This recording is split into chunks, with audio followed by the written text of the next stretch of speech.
Listen, man, we're back again. You tuned in to the English Lit podcast. I have a special guest today, a special guest, my family, my big cousin, Damian Sapp Madden. What's up, Sapp? What's going on? How you feeling today, man? I'm here. You here? I'm here. Listen, man, I'm thankful and glad that you are here, man. Happy that you made it, man.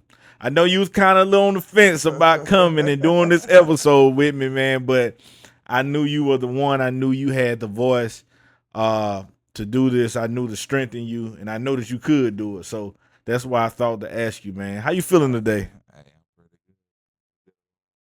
Long night, but just did a long night, but hey, I'm here. You Get to here? see another day. Got to see another day, man. So for the people who don't know, this is my cousin. This is my family. So this is real raw and authentic conversations, man. Sapp is someone who I talk to pretty much on a weekly basis. We Yeah. both work night shift jobs, and we usually on the phone, man, coming in and coming from work. So, man, I'm thankful and glad that you're here today I with me. appreciate it. Glad to be here. That's what's up, Sal. Man, so this feels so, easier to me, man. Let's go back, man. Let's talk about Damien, man. Let's talk about the little boy Damien, man. How was he? Hey, I was born in the 80s. Well, we had fish fries and we played hide and go seek with all the cousins. we all come together, had a good time. 80s, baby. 80s, baby. We played Red Rover and 1, 2, 3 red light. 1, 2, 3 red. Like grew up on it, cuz. Grew up Grew up on it. on it. So tell Down the there on Second Avenue. Second Avenue. So you a bottom baby. I'm a bottom baby. Man, come on, man. The bottom, we still in the house, man. Every episode, we still in the house. So man, how was that childhood, man? You had a pretty good Pretty childhood. good childhood, man. I was in the sport. Dad was my coach. And believe it or not, book, I don't even care for basketball, but I had no choice but to learn it because my dad played it. So yeah, speaking of your dad was your coach. So your dad taught you the fundamentals of sports and things like that. Between my uncle and my biggest So is it true? Now I just did a little research, admirer. but is it true that your father was a basketball star in the Pell City area? He was. Dwight. That's it. He was a beast on the court. The white man. Yeah. They had a name for him. Big D. Big D, the white man. So sports was something that you were all into, baseball and football. Football was my love. Football was your love. So as you kind of, going into that middle school year, you still playing football? I still play football. Yeah. So who were some of those people and friends, man, that were kind of in your circle at that time? Circle wasn't that big for real, but Mhm. you had Bulldog, Richard, Coco, Wayne, Gerald. Peace. Yeah. You Rest in know, peace, Gerald Gross. Got you. So those are people that you would consider right now still in your circle, hey, right? they're my brothers. Brothers. They're my brothers. Gotcha. I got you. So you guys bounce ideas off each other. You guys hold each other accountable. Oh yeah. That's what's up. Hey, we childhood friends and to this day as adults. We still, hey, we there. Yeah. We Yeah. locked in. Gotcha. So football being your love. So when you started playing the game, how did football make you feel? It brought me to a place to where I can release a lot of stress because I love the game. Gotcha. And hey, I was a beast. That's true. He was the beast. He I was was the a beast beast. out there on the field. So now we kind of moving from elementary to middle school, coming into the high school years. And now, when people get into high school, they start taking the sport a little bit more serious, man. Right. So let's talk about those high school football years because, for the people who don't know, you guys are legends in the city of Lincoln. And we can get into that. Let's talk about that 99 team, that state championship team. My fast because we played ball. Time we got out of playing ball, it was the holidays. Mhm. And then that '99 season, the only team from Lincoln, Alabama that's ever made it to the Super Six. It was we had fun with it. Pop it out. Let We people had know. fun with it, man. Hey, we was like a family. Right. You know, we played together, we ate together, we went to a lot of places together. We Gotcha. didn't see color or nothing like that. We was together. We was a family, and then like it made us even feel more warm because we had the community behind us. And I think that's something, that a lot of people don't have, is that family presence. And as we on the word of family, so growing up, you had the family dynamic in the household. Oh yeah, I'm the second to siblings of five. But in my household, I was the oldest. My sister didn't grow up with us until we got older. But like as far as that, had all my siblings, had all my both of my parents to death did them part. Gotcha. Gotcha. So 99, this your year. That's This my that year. championship team, the city behind you. You know, that was an experience, man. It was. It was like man, Talk about it. we had like our moms, the community, like man, like my aunt, by the way, we used to work at the Shout out to deli. Aunt Murray. Shout out to Aunt Murray, man. Hey, she made sure her and my mom and a couple other parents, they made sure they took care of us. Took care of you guys. They took care of us, man. Pretty much whatever we needed outside the football and the booster club. It's like they fed us just about every week, man. And that was that family That was bond. that family bond. So is it true that your auntie Martha, that she fried how many pieces of chicken before a Man, game? she cooked a whole box of wings, a 40-pound thing, box of wings. When we got through playing ball, y'all, hey, we was ready to eat wings, man. Yeah, I got you. So what is something that you could go back in that time and change if you could, as your childhood? As a childhood, to be honest with you, nothing. Yeah, Cause my parents, like, they gave me structure, they that's gave me good. discipline, and it made me who I am today. Yeah. You So know, like I just look at it different, man. You know, I'm not. I've never been locked up, never been yeah. strung out on no drugs, alcohol, and my parents gave me that. They gave me that life. And I think, man, that's something, the word structure, that's something that's missing. As we see how time has changed, Yes, it's sir. missing in the households now, the structure. So, man, that's awesome for your parents, man, to instill that into you. I know I had the last guest here, comedian Cliff P. Yeah. He said that he grew up in St. Mark Church. Hey, I did too as well. Expand on Hey, man, we went to the Church of God in Christ, man, and hey, like it was lit. You know, we had CJ, John, they siblings, my sibling.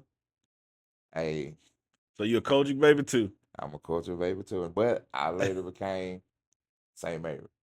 Became a Baptist baby. Became a Baptist Okay, baby. okay. You know, and like literally, man, at each church, man, hey, I enjoy going to either one of them. Gotcha.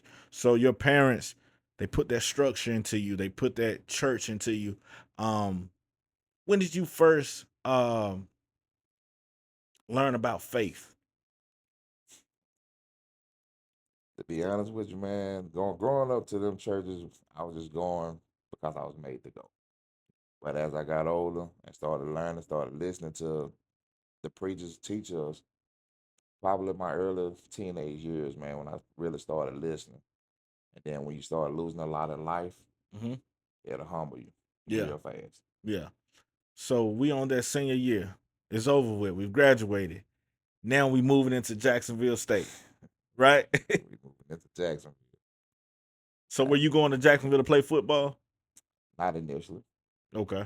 I just went to go get an education, man. I had a decision to make. My dad told me when I turned into high school, 18 years old, he told me you got one or two options: Yeah, get a 40-hour week job, no with benefits, or go to school. that's the structure. That's a structure. That's the And structure. the first year I set out and I worked, realized that hey, what I was doing working, it wasn't for me. Yeah, So I'm gonna go get an education. man. That's my uncle, by the way, y'all. So, man, as we talk about your father, as we talk about your father, let's dive a little bit, into more about your father. Something that I can remember about your father, is that he was a man of a few words, but his language spoke a lot of volumes. My dad, he had a voice where everybody listened. Yeah, You know, he didn't like outside the world. He didn't really talk much. But look at him inside our house. He made us do what we had to do. Gotcha. You know what I'm saying? As far as us coming up, we listen when he talk. He just had that voice. And I believe that's all of us. A quick fact is that I did something when I was a child. To this day, I can't remember what I did, and until my uncle's death day, he reminded me of what I did, but never told me. He just said, "You know what you did, and I'm gonna deal with you," but he never said it. So I used to believe him and was scared of him, and he never said too many words. So, your father. Let's go back into June 2021. Let's touch base on that. The family, you and the family, because we're big on family. You guys Right, take a trip. right. You guys go down to the New city of Orleans. New Orleans. How was that trip, and what were you celebrating? Well, it was me and one of my other cousins, which is our youngest first cousin, Megan, because her birthday is like 3 days after mine. We had to get together. We hadn't talked about it for months, man. We was gonna go to New Orleans and have a good time. We wanted all the cousins to go. Hey, we had a big group to go, about 20, 25 people. Yeah, And before we even went booger on my birthday, June the 9th, my dad got sick. so your dad got sick on your birthday, On my birthday, he passed out. passed out. Okay, and you guys later on Well, went. we ended up going to the emergency Mhm. room, and my dad, he didn't like the hospital. As like, literally, booger, my entire life, I've never seen my dad in the hospital Yeah, unless he was with us. Now he's never been admitted yeah, until that day. And when he messed around and they got admitted. My dad was the man. He wasn't staying in the hospital. yeah. So what was he saying? He was telling my mom like, "Hey, get my clothes so we can go." He was ready to go. He was not finna stay there. Me and my sister, we finally went in there and talked to him. And the only reason he stayed overnight at the hospital was because he wanted us to take that trip to New Orleans.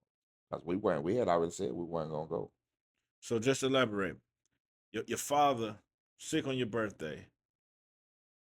Man, a few words. Never liked the hospital, and he still put himself aside to let you guys go on a trip. He told us to go on that trip. He was like, when you go, he said the only way he'll stay in the hospital is if we go and bring him a souvenir. Bring him a souvenir back. Bring him a souvenir. And all he wanted was a T-shirt. So you, the entire family, you guys head out to NOLA. You go to try to have a good time. Go to have a good time. Booger, we left. Like before we even left, I told him, I said, depending on how you feel, determine on if we go that Friday. Gotcha. Called him that morning. He was in good spirit. He was in good He spirit. was laughing, smiling, joking. Like my dad he don't talk much, but he joke a lot. He do. He was. He don't talk a lot, but he joke a lot. He like to laugh. Yeah. So yeah, he was in good spirits. So we took out. So as you hit the road, mile for mile, how were you feeling as you were driving? Was it like a voice or anything speaking to you while you were driving? Not really, Hmm. the vibe, the people that was riding in the car with me. Hey, we had a good time. We Hmm. joked, we laughed. Sunlight was out.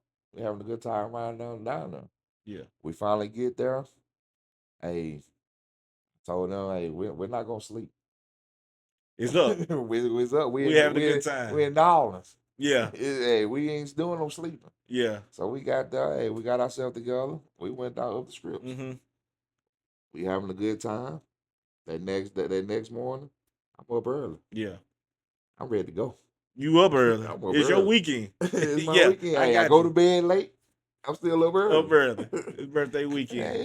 yeah. Call my dad. He's still in good spirits. Still in good spirit. Still in good spirits. So it's time to go on. Um, Someone on the trip gets a call. I don't know who got the call, but like literally, some of us stayed in different motels, Hmm. and like the one stayed in our motel, we down at the pool party. Met a lot of good people down at the pool. Yeah. We had a pool party. Yeah. You know what I'm saying? Like the ones that didn't stay over there, they kept on texting us like, "We finna come over there, party with y'all," not knowing they finna come over there and go some news. Man. So how did you I would rather say, who told you, um, you know, the transition of your father? How did that come about? When I got the knock on the door, I looked through the peephole. Hmm. I see a lot of people out there ready to come in my room, really not knowing what's going on because the pool party is over. We come in before I even sat down. My cousin Coco was like, "We got to go home." He told us the news. Booger. After that, I don't know what else happened until I was down in his truck. They would Yeah, not let me drive yeah. because they knew I was partying. And for the news, for the people who are listening and watching, the news was that Daddy was gone, He said, "Hey, we got to go home." I was the white gone. and immediately just kind of blacked out. I just blacked out. Like I don't know. All I know is I was downstairs in my cousin's truck. Yeah, and man, you know, Sap, it's something about a father and son relationship, right? You know, Yes. it's something about just that father and son. It's almost as if they're daddy, but as you get older, they also become best friends. You know, they become, you know, that homeboy that you kind of lean on and speak with just about a lot of things. Well, the thing is with my dad, we didn't Mhm. really become homeboys because my dad was the type of person. He wasn't a friend. He was a parent. Okay. He, Okay. he like I tried to get him to hang out with me as I become an adult. He wouldn't have it. He wasn't going for He's it. like, "Hey, I'm not partying with my son." Gotcha. So during that time, how did that well, describe some of the feelings that you were feeling, losing your father? Losing my dad, man, someone that you done had in your life for 40 years, in and day out. Hmm. Whenever I called, he always gave me sound advice. You know what I'm saying? And then like all of a sudden it's gone. Hey, it Yeah. hit different. Yeah. I mean, my dad was like a superhuman hero. Yeah. I looked Wow. up to him, respected him a great bit, and like I wasn't the only one. My dad was well known in Pell City, but moved to Lincoln. He was well known in Lincoln, well respected. Hmm. Now he gone. Gotcha. So dad gone. Now we're going through the motions of life, and they can sometimes get a little tough, right? Um, who did you speak to? Who did you talk to? How did you cope? You know, with everything. To be honest with you, at first Booger held it in. Yeah. I wouldn't talk to nobody. Yeah. I didn't know. Hmm. Like, And it's okay, bro. Um, I used to always tell you, Sap, that man, your story uh is unreal. And I know this is hard for you. Uh, but one thing you can always look back on is that, man, a lot of people can't say this, but you had a good daddy. yeah, I did. Uh, Hey, he was strict on a lot of things. he, But hey, that's what made me have the utmost respect for my daddy. yeah. Because he taught me a lot of stuff. And at the time he was getting on to me, I didn't understand And I like the fact that you use, hey man, my dad would never be a homeboy. He was a parent. I it. like that because even until you know his transition, he still had structure. They still Hey had man, structure. I don't want to go to no hospital. Y'all go have a good time. Y'all make sure y'all bring me something back now. Yeah. Yeah. But at the same time, as we got older, my dad was still hard headed, didn't want to go to the hospital. And then that's when it was like the roles reversed. Mm. You know what I'm saying? I was the enforcer, and then my sister, she was a big daddy's baby. So Woo, what you talking about, man?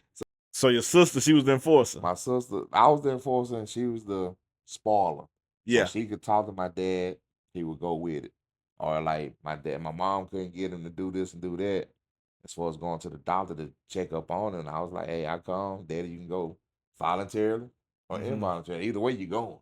So man, when those roles reverse, and I feel like I know you, it never felt like any weight. It's love. Yeah. That's the reason I did it. Cause look, it's time for me to take care of my dad. Yeah. You done took care of me growing up, so now it's time for me to take care of you. Cause I want to see you're around more. And that's the mindset everyone should have when that time comes. Yeah. So now, you know, we go into another year. Same month. But yeah, Now, like literally like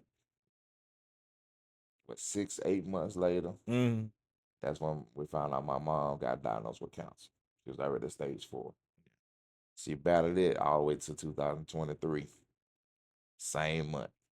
same month. Same month. Same month. And Book, I'm gonna So tell you how God worked though. yeah, okay. I prayed, prayed, not to let it happen on the same day as my dad. She didn't, God didn't take my mom on June the 12th, but 5 days later, she did. 2 years and 5 days later, June the 17th, she gone. It's something how God works, man, how strategic he does things, and it sometimes make us question him. Like, why? Did you ever have that feeling to question God? I never questioned because I was always taught not to ask why. Just trust him. Just trust the process. I love it. You know what I'm saying? Even though I done lost my parents, I feel like I'm still blessed. You know what I'm saying? I still got family. Oh yeah. You know, I'm still blessed by beyond measures, man. Like, it's an emotional battle, Yeah. but I look at life different now. When I humble myself, you get a lot more blessings than what you really were. But see, that's the light. That's the light in the triumph. That's the mindset. Although I lost my father, I lost my mother, I'm still blessed. And that's just that alone is the phrase. I'm still blessed. Still blessed. I love that, man. I love it. So mama, she was battling with the cancer. And in June, a year later, she transitioned. Yeah. Like Booger, everybody knows I was the mama's boy. Yeah, yeah.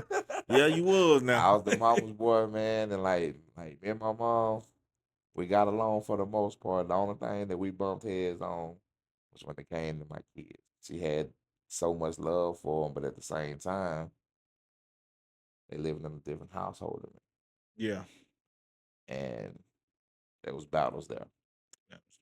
Gotcha. So when this transpires, man, what are some of the things now? You know, hey, I'm back at this again. What went through your mind? I was lost. Mm, I really was. I was like, this happening so fast. I ain't even got over my daddy yet. yeah. Now my mom, to watch her go down day to day with this cancer, it hit different. Mm-hmm. Because like I said, I'm the mama's boy, and you seeing her get weak, and you going through different battles outside of her having cancer. Yeah. And man, I remember something you told me. I was actually coming from Arkansas, probably driving 100 miles, and I was trying to get to you and your mom over there in Birmingham. I said, man, I'm coming. I'm coming out of Arkansas.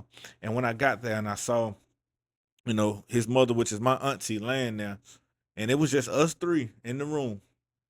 And you said, cuz, I'm gonna be strong for my mama. I got her. And I saw you start having to make, once again, reverse roles. I saw you start having to make major decisions. What was going through your mind, as you were making some of those calls, and maybe some people agreed and some people didn't agree? How did you feel? Well, that was one of the decisions I had to make was what I was gonna do with my mom. Me Mm-hmm. and my sister, we had said no, we wanted her to stay. My mom sat us down. Matter of fact, right before you got there, Mm-hmm. she sat us down and she was like, she's tired. Let her go. When she cold, don't try to resuscitate her. And me and Devin, we battled it. We didn't want to make that Yeah, decision. that's a hard one. It was, man, harder than you can imagine. But but if you knew my auntie, She stood on business. Stood on business. She stood on She business. stood on business. What my Aunt Tiny says, it goes. And there's no And if and buts about and the it. thing about a booger growing up around my mom, Yeah. and you can vouch for it, she was the mean aunt. Hey. She was the mean aunt. Well, we didn't want to say nothing. we didn't want to say She nothing. was the mean aunt, but I can guarantee you, she the first one done. She's the first one there if you If you call. call her. She gonna be the first one there. Yeah. And But and it's and it was just like your father. You know, the things that they did, I remember, just me going to college, man. I had no money to buy my books. I told you the story in yeah, private. Had no money to buy my books. My auntie Tiny and my uncle Dwight called me, took care of everything for me. They were just those type of people, man, that if they had it, you had it. exactly. They were blessing others. And I saw that same mentality in you, and your siblings the same way. So I guess mom's gone. mom was So let's talk about the siblings. You had an older sister. yeah. And in our household, it was five of us, Five in the household. and but two of us left. And my older sister, she didn't move in with us until until she was a teenager. And when she got grown, she moved out or whatever. But it's been matter of fact, January 28 made 21 years for her. 21 years. So she passed. She passed back in 2005. Then, like literally a year later, April 14th. And the only reason I remember because it was on a Good Friday. Mm-hmm. And my daddy, he stressed that. He said, Good Friday never be Good Friday to him no more. Wow. That's when I lost my brother. Another year. Another year. So like really, what's done happened to me these past few years is like deja vu, just Wow. with different people. Wow. That's something. Uh older sister. Gone. The the next year. My brother that's next to me, gone. And 20 years later, 20 years later. I lose my dad. Lose your dad. 2 years after that, I lose my mom. Lose mom. So now you got one more sibling in the household as well. Biologically, Biologically. I have one more sibling. Okay. It ain't even been a year since my mom passed. Sister gone. Matter of fact, it ain't even been a year now since she been gone. Yeah. Yeah. So May in the month of May will be a year. So and that was Shell, Trill, and Devin. All your siblings. And now you are the last man standing. Unfortunately, I told you I had a title. But so now everybody's gone. probably gone. But honestly, you're not the last man standing. Because you still have God next to you on your side. That's true. So To be honest with you, yeah, brother, if it wasn't for him, yeah, ain't no telling what happened. yeah.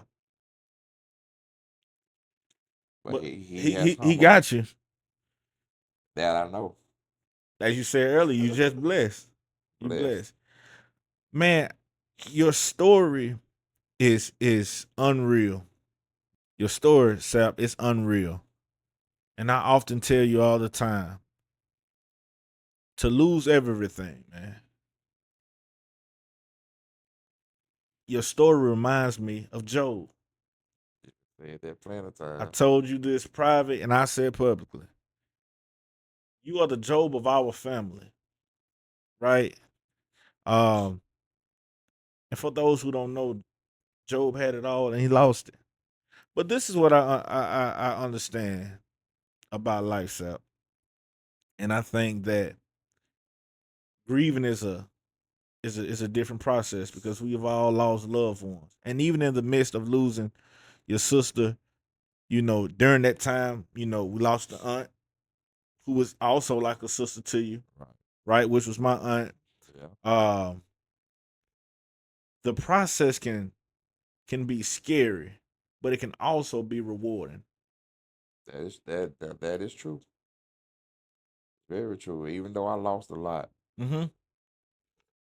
when I tell you I've been blessed with so much, man, like I'm not gonna go into details with Yeah, it, but like blessings. it's blessings, It's blessings. a lot of them, and like that may not be blessing. Other people may not see it as a blessing, but I do. Yeah. You know what I'm saying? Because it could be worse, always. So I don't look down on the next man Mm-hmm.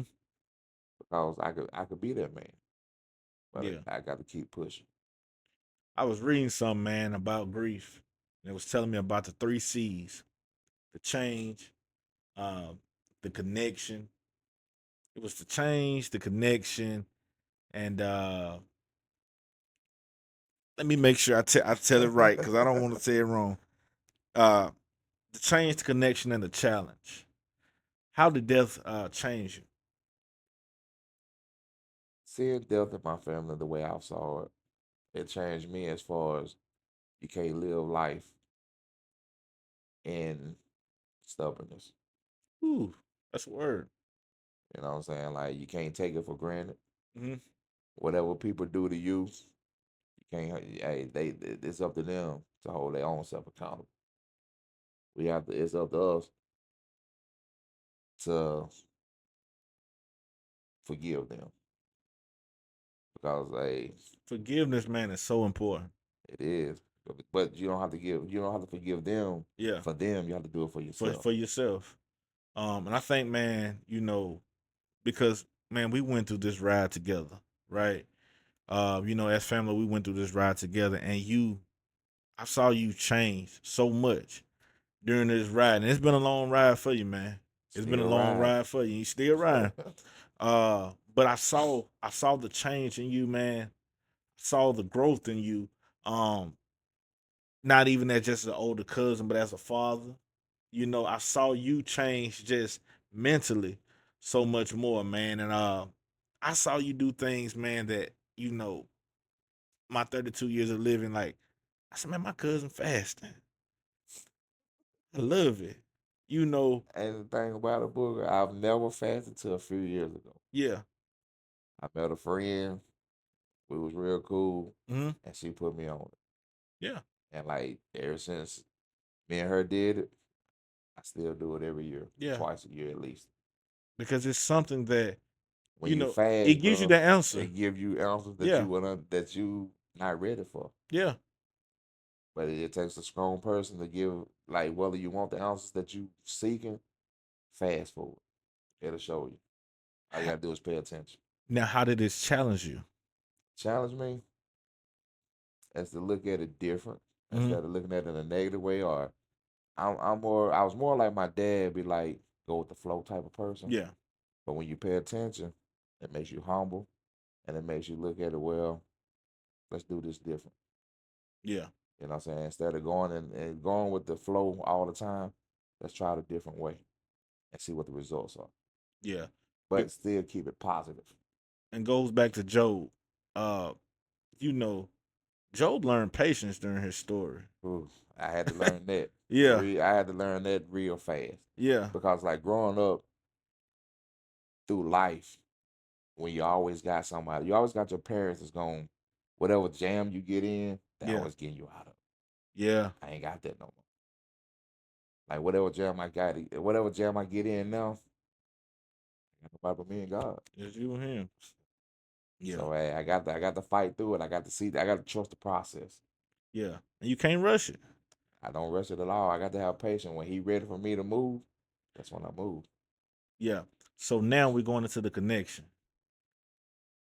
How did the connection or the dynamic between the relationship between you and God change?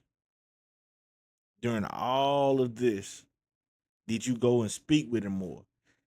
Did you I did listen to him more? to this day I still do. Yeah. You know what I'm saying? Like I'm not claiming to be holier than thou, Yeah. Yeah. but you know I don't go to church because of the way I work all the time. Mm-hmm. But I do go on YouTube and listen to the words like Yeah. Pastor Mike and Jerry Flowers and Pastor Keith. I listen to him too. He might Gotcha. think I don't, but Pastor Keith, I listen to you. But like I listen to them, and hey, they learn me, and my cousin, my cousin, the Voice of the Faith, they got a gospel group. They got a song called Push, Shout out to Voices of Faith, Pale City. and it stands for push to something happen. Yeah. And I'm no pray to Praying something to happen. something happen. And that's what I started doing. I started praying until I started seeing results. And you saw your relationship It started change. changing. You know, it's strength in suffering. Don't I know? Because I done suffered for so long and didn't Yeah. even know what I was suffering from. Mm. But when I humbled myself, I saw it. So Wow. I try my best not to go back. Yeah. I'm still trying to move forward. And that's all you can do. You know, that's it. So I mean, a lot of people say they don't see me. That's because I move different now. The mindset has changed. Mindset has changed. I have to look And out for me now. I like the fact that, you know, your parents taught you early not to even question God, Not the question. not to even ask the why. Because sometimes, man, we become so, you know, man, we want to know why, when, Hey, what. believe me, I want to know real bad. Yeah. But hey, I was taught not to question it. Just trust the process. He'll show you. Just be patient. Yeah. But you were designed for this. I've heard that so many times, but Yeah. bro, sometimes I don't know. Yeah. And the reason I know is because you're still standing, you're still sitting with us right now, man, talking to us. So he chose you for a purpose. And that's when you tap in, man, and you know, you find that purpose because this story you can't even fathom. No, you can't. But hey, I was dealt with it, Mhm. so I'm processing. Yeah. And hey, I'm living life the best way I can right now. So some things that you're doing different now, like are you uh speaking with therapists or anything like I that? do get therapy, That's and good. it's crazy because Booger, like when my dad first passed, I started getting therapy, but Mhm. I had to have another surgery to where I couldn't go face to face. Mhm. And then all in the process, me going back to work, like literally the next month, that's when my mom got diagnosed. So Mhm. I wasn't doing therapy at that time because I'm focused on my mom. Me and my sister was focused on my mom. Yeah. So right after she passed, I started going back to therapy. And when I started talking to him, he told me, he was like, wow. Yeah. And he said, you sure you're not sprung out on anything? I said, no, I'm not sprung out on no drugs, no alcohol, nothing like that. He was Yeah. like, how do you do it? You know what to say? Nobody but God. Look, I said, humble me to pray more and get closer to God to where I know that I'll be okay. Yeah. As long as I keep saying I know I'll be okay, gotta trust. Even when we can't trace him, we still have Gotta to trust trust him. him. Even even when we can't trace him, we still have to trust him. Still have to trust him. To this day, I still trust him fully. That's good, man. Whether I know what I'm doing or not, I still have to trust him. That's good. Now it may be some decisions that I may not make that be the right path, Yeah. but hey, some kind of way he done mess around and put me on the right path. Because At he least I he think it's on got the you. right path Yeah, because I yeah. know he got. He got you, cuz. And that's what I tell you often, man. You know, even when I know you having, you know, some tough days, I say he got you, bro. Cause Yeah, it get rough. man. Only if people knew how many tears I done shed. Yeah. But But every tear you shed, man, he wipe them up for you. And man, I know right now, man, that you know everyone who's looking down upon you, man, all the angels that you have around you, man, and they proud of you. And I don't know if you needed to hear that or not, but man, they are proud of you. they are They are. because I'm doing the best I can. And you keep doing it with him on your side. And it's okay, bro. It's okay to be vulnerable. I tell you all the time, man. You know, there done been some conversations. We done cried together. We done laughed, cried again, laughed, Yeah, and cried again. But man, just how I admire your strength. appreciate that. You know, even if you feel like you're not strong as you can be, man, it's people who looking at you and watching this and listening to you right now. They can't even imagine how you're able to talk about this. But guess what? It's God. Yeah. At the end of the day, it's just God, man. So, man, I thank you for coming out, man. I Hey, I thank you for appreciate you telling your having me, story. man. Man, if there's anything I could ever do for you, man, you make sure you reach out. Hey, you know I will. Yeah. And You know I will. man, listen, make sure you guys watch this. Make sure you like, make sure you subscribe to the English Lit podcast. If you want to hear more, make sure you follow him on Facebook. Damian Sapp Madden, my cousin, my family, here at the English Lit podcast.